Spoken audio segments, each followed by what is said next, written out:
Hello, my name is Yewande. Welcome to Knitting the Blues.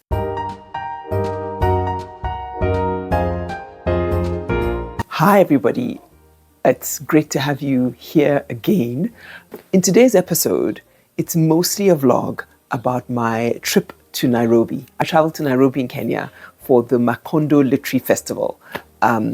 But as any good knitter or crafter would do, I was sure to look around and to try and understand if there was like a knitting community or if there was some local yarn being made.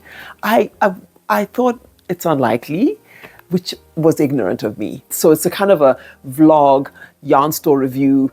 I'll go back and forth a bit between me talking to the camera and going to the videos, and it might just be my voice guiding you through some of those images or nothing at all. So bear with me as I do a slightly different format and a slightly different techniques to bring this episode to you. But yeah, I think initially I searched yarn near me. We've all done that, haven't we? Yarn store near me. And there were several. And what I know is maybe it might be acrylic yarn. Maybe people knit, obviously, maybe not with wool because it's quite warm, but it gets quite cool in Nairobi and in Kenya. And, living in Southern Africa, I know that it really gets quite cool in these regions. So I thought, well, there would still be some need for some wool, but I wasn't sure. Anyway, initially I saw these two stores that were in the city. And I said, okay, I had to grab an Uber and let me go and see the store. So that was my first adventure. I don't have any B-roll from this clip. I should have. I went to the store. I can't remember the name. I'm going to put the name up there. And it was this little box of a store, in this mall.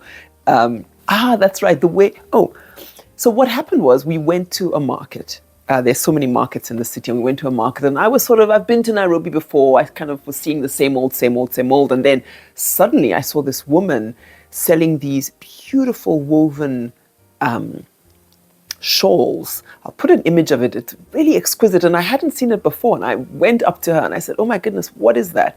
She said, I made it. I do my own weaving, and it's 100% cotton. And I just said, I have to have it. It's very beautiful. She had it in different colors. The one I bought is, it has the navy. But I think she had like a green, and she had like a red, almost like Diana, like looking like what Diana looks like. And I just thought, okay. And I haggled a little bit, not too much, because she said, I made it myself. She was an elderly woman, and I liked her vibe. So I chatted a bit to her. I said, wow, this is incredible. And she said, yes, she made it from cotton, but she said she put a bit of wool in it so that it's warmer in a certain region. I said, oh, wool. Where did you get the wool? So she told me this store that she went to. And I was obviously wearing some of my knits. And I said, I'm a knitter and I made this. And we had a bit of two knitters back and forth, or she's a weaver. And I really liked this small detail because as I left, I said, wow. Well, as I left, I said, wow, are you online? Your stuff is really interesting. Are you on Instagram? And she said, no. I put my stuff online once and people stole my ideas, which I thought was very true, that this does indeed happen. And so she's like, no. So I took it offline. And I don't know, it just felt quaint and beautiful, this sentiment that she shared about having gone online before and people stole her ideas, and so she took her things offline. I just liked that, not a sale at any price, not the price of having your ideas stolen. And then as I left, I said, what's your name? And she said, Margaret. And my mother's name was Margarita, Maggie, Meg. People called her all sorts of things. But I said, that was my mother's name. And she smiled. So, it's always nice to either find these connections or manufacture them. I do both. So that was this gave me this kind of, I need to look for wool while I'm here if she's knitting. And so I went to the store. She described the store to me and I went to it. And it was pleasant. It was a pleasant store, but they mostly had acrylic yarns. And he had some cotton, but like in kind of these baby blue colors that just not my vibe. The owner was very kind because I didn't have any internet. And I said, listen, I need to call an Uber to get back to my hotel. I have no internet. And he kindly hotspotted me. But I was so determined to get something from his store. So I kept I said, how about that? He's like, no, it's got acrylic in it. I was like, how about that? He's like, no, sorry, no.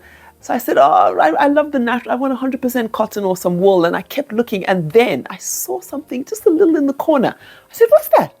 And he pulled it down and he said, it's mohair. I said, hey, let me get that. He only had it in black. I mean, I've never bought anything just in black. I have it here to show you. But interestingly, so let me show you first. I kept assuming that it had silk in it. And he said, no, it's pure mohair. It's just the mohair. It's not silk. It says, and it's so confusing, the labels. I think when you go into these places and you find all sorts of things. So it says South African comatose hair. I mean, when I look that up, it gives me nothing. But it is Chinese script. You know, if you can see there, it's got this script. And then it has this, which is the important part. So I did take this to translate it. So what that says is, it says, real silk mohair, 70%, silky wool, 20%, anti-pilling fiber, and I'm not sure what that is, 10%. And so that's what it says on it. So this is, at least I can say it's a largely natural fiber. It might have some extra, that 10%. What would that be? Some anti-pilling fiber. Anyway, but it's really nice. I got 2 cakes. Just looking, it's 2 50-gram balls. I'm looking to see if I can see any number for amount. Not sure. It must be there, but it's in the script that I don't understand. And it's black. And I even know what I'm going to do with it. My sister, I recently put a message out to the family saying, you know, by the way, if you want me to make something for you, those of you in Joburg with me, it's a bit easier because I can measure. So I could do garments. Those of you a little far, sorry, it's got to be accessories for now. My sister-in-law who lives in LA said she would like fingerless mittens. And I said, what color? And she said black. And I remember thinking, oh, I don't have any yarn on me that's black. So the minute I saw this, it was just like a happy, happenstance.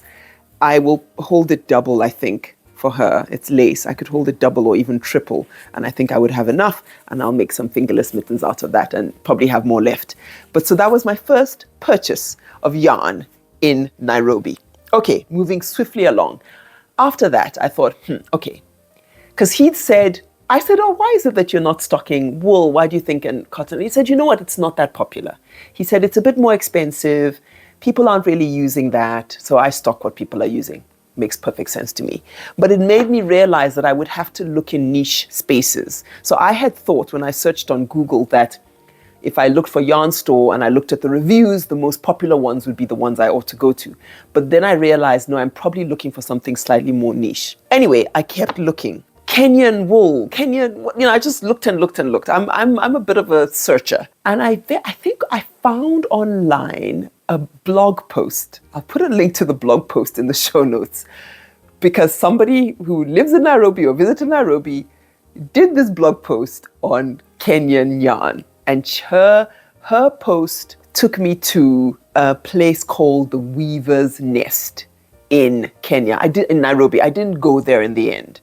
Because their opening hours were strange, but it kind of made me realize that, okay, let me keep searching. And that's how I discovered Provisions Kenya. The logo's on the bag. They are on Instagram. The Instagram handle is @ProvisionsKenya. And they have a fascinating story. So Provisions is owned by two Kenyans, who were living abroad and decided to return home. They are mad knitters and they came home and they started looking for yarn. We really wanted to find locally made wool yarn and we couldn't find it anywhere. And we were really distressed because we're trying to now find something to knit with that is not acrylic, that's not imported. So we went around, I found someone, I think like on Facebook or something, selling knit items. And so I asked them, hey, where did you get this? And they're like, oh, the yarn my aunt gave me from the Netherlands or something. So we did this chasing around. And then someone was making carpets, so we asked them, when you do the weaving, where do you get the yarn from? Oh, my auntie's best friend's neighbor makes, okay, can we have her number? So then we went to the auntie's best friend's neighbor. Do you sell yarn? She said, yeah, but only for weaving. Like, is it possible to get any for knitting? Because the weaving yarn's really thick and rough. And so we said, can we get some for knitting? We just want to knit. Like, roundabout way, it took probably 6 to 8 months. And we landed on this wonderful group of ladies, a small, very informal cooperative that said, okay, we'll spin yarn for you. Can we just get as much as you can spin? And they were like, what are you doing with this? We said, we're gonna use it, and then we're gonna try and sell it. We'll tell our friends because everyone's looking for this. And they were really reluctant. They were like, we'll just give you like a little bit. So we said, can we get a kilo of each color, every color you can make? And they're thinking we're making a really bad business decision. And we sold out all the yarn in that market. And everyone was like, where did you get this? How did you? We've been looking for it. And we're like, Kenyan made, whatever. So we went back to the ladies, can we order more? And they were like, why? What did you do with the rest of it? We sold it. Who bought this? There's no one. And so, I mean, we bought a lot of it, but also we had customers. So we had this little network then. And we'd go around, actually today we have sip and stitch. So we'd go around to different cafes and do sip and stitch. And we would just sit with some friends or our mom or whoever was around and bring your project and, make a jumper or whatever. Yeah. And people would see us. Sometimes the waiter would be like, are you knitting? It was like, my grandma used to do that. And my wife really wants to start, so we'd add her to the WhatsApp group. Wow. And then someone else. So now we have, I think, 160 members in our little WhatsApp group. And we meet up once a month, usually here. And everyone brings their projects, knitting, crochet, sewing, embroidery, whatever they're working on. And then we just talk about life. What are you making? I'm just trying to come up with something. Probably at the end of the day, I'll make up my mind. Okay. Yeah. And is it wool from here? Pardon? Did you get the wool from here? Yeah, I did from Sari. All the wool dye that is sold here doesn't really have any certification or information about if it's harmful or what kind of chemicals. So we switched to 100% plant dye. This is a turmeric dye. This is a plant called Mygoya, which is kind of like a succulent. And when we do several baths of dye, that's how you get the shading. So this is the first boiled Mygoya, second boiled Mygoya. This light pink, which is really pretty soft, kind of beigey pink, is baobab seeds powder, and the fibers around the baobab seed, and then just the plain sheep color. This is pumpkin leaves. Yeah, pumpkin leaves. It's a lighter yellow. So we're experimenting. Next week on Sunday we have a natural dye class. So we've harvested lots of different plants and things, and we're going to show how you can. Tomorrow we have a workshop called Sheep to Shawl, Sheep to Scarf. So we show the process of when you get the wool sheared off the sheep, how you wash it, how you card it and process. And we have a spinner that does a demo of spinning wool, and then everyone makes a little scarf. So it's kind of like telling the wool story. We're obsessed with wool. The sheep are Corriedale. This wool, it's Corriedale wool. And Nancy went on to explain how this particular sheep started being farmed in Nairobi. It's something like the British people had difficulty with the wool market in England, so they brought, when they came here and they were given land here, they brought merino sheep because it's the highest grade of wool. And the wool market in England at the time was booming, and so they were growing merino sheep wool here, shearing them and exporting it, sending it on ships. And then the merino sheep are very sensitive, and they have really specific conditions that they prefer, like not too sunny, not too cold, type of grass height, whatever. So they were having trouble because they were getting sick. And so they crossbred, I think it's someone from South Africa, figured out to crossbreed merino and it's called a Persian something, to make a Corriedale. Is the sheep that most wool in Kenya comes from. Yeah. So the Corriedales are like tougher, handle climate adjustments. They don't have to be in cold climates like highlands of Kenya. And the wool is wonderful.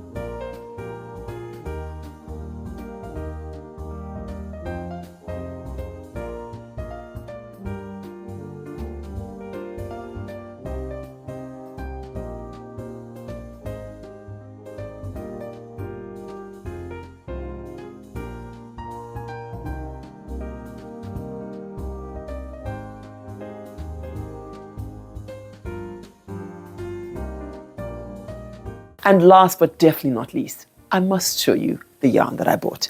So you heard Nancy talking about how they came to making the yarn and who they work with, and it's such an interesting story.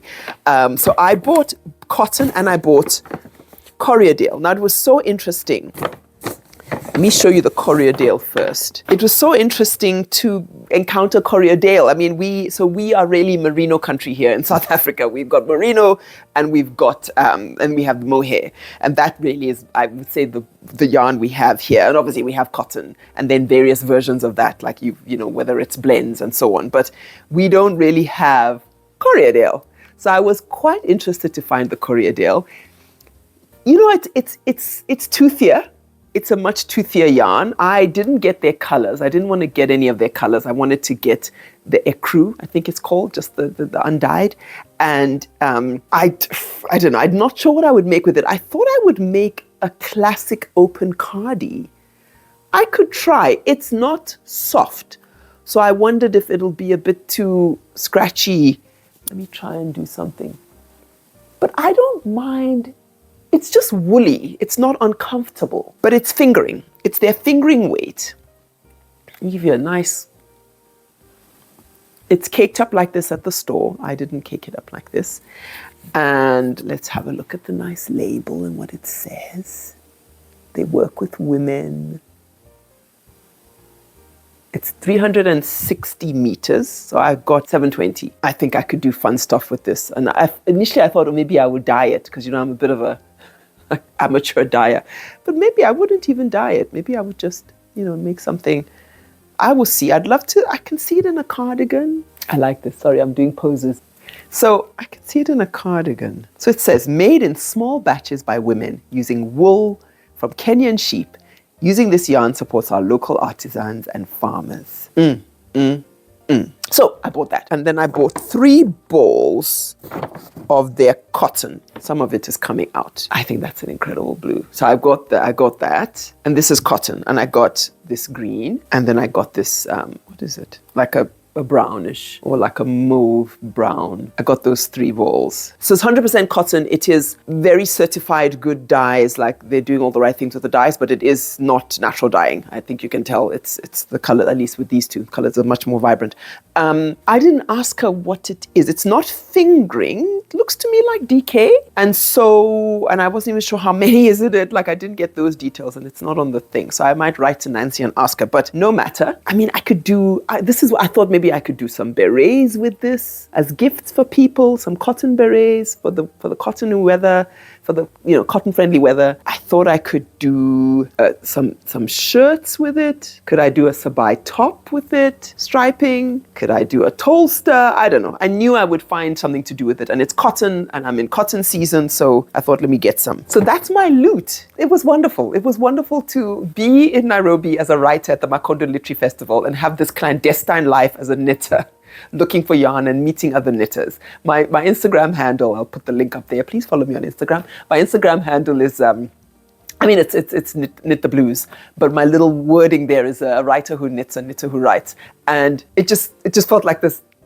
That was exactly it. My time in Nairobi was exactly that. I kept, you know, going back and forth between these 2 things. I met so many interesting crafters, and I just, this thing that they did, like the quilts that they made. And I'll just end this video off with some more of those images of the beauty of these places and these pieces that these people were working on, and how amazed I was by it. If you're ever in Nairobi, you be sure to go to Provisions. You won't regret it. Take care till next time. Bye.